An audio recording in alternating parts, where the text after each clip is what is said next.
जोगी बड़ो बड़ो बात कर रहा है, सबसे बड़ा भोगी है, बड़ा बड़ा बात करते हो।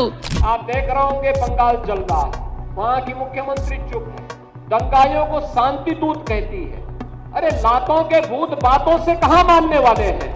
पश्चिम बंगाल के मुर्शिदाबाद में भड़की सांप्रदायिक हिंसा की आग तो धीरे धीरे ठंडी होती जा रही है, लेकिन देश की राजनीति गर्म होती जा रही है। देश के माननीय नेतागण एक दूसरे पर अपने वोट बैंक की तुष्टीकरण का आरोप लगाते हुए अपने अपने वोट बैंक को साधने में व्यस्त हो चुके हैं। योगी आदित्यनाथ जहां हिंदू हित की बात कर रहे हैं, वहीं ममता बनर्जी इमामों के सम्मेलन को संबोधित कर रही हैं और अब दोनों के बीच जुबानी जंग भी छिड़ चुकी है। बुधवार को कोलकाता में इमामों के सम्मेलन को संबोधित करते हुए ममता बनर्जी ने योगी आदित्यनाथ पर करारा हमला बोलते हुए कहा, योगी सबसे बड़ा भोगी है। जोगी बड़ो बड़ो बात कर रहा है, सबसे बड़ा भोगी है, बड़ा बड़ा बात करते हो। ममता बनर्जी ने आरोप लगाया है कि बंगाल की हिंसा पूर्व नियोजित थी और इस हिंसा के पीछे भारतीय जनता पार्टी, बीएसएफ और सेंट्रल एजेंसियों की साजिश है।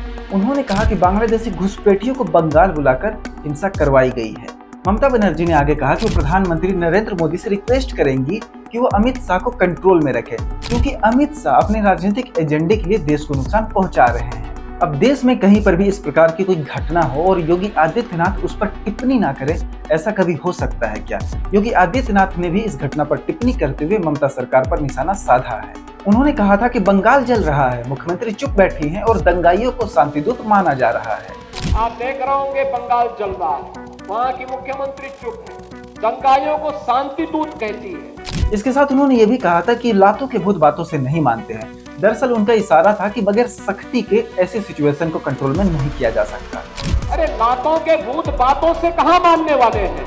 सीएम ममता बनर्जी ने इस हिंसा में मारे गए लोगों के परिजनों को 10-10 लाख रुपए मुआवजा देने का ऐलान किया है और इसके साथ ही उन्होंने राज्य के मुख्य सचिव को यह निर्देश दिया है कि वो इस हिंसा में बीएसएफ की भूमिका की जांच करें।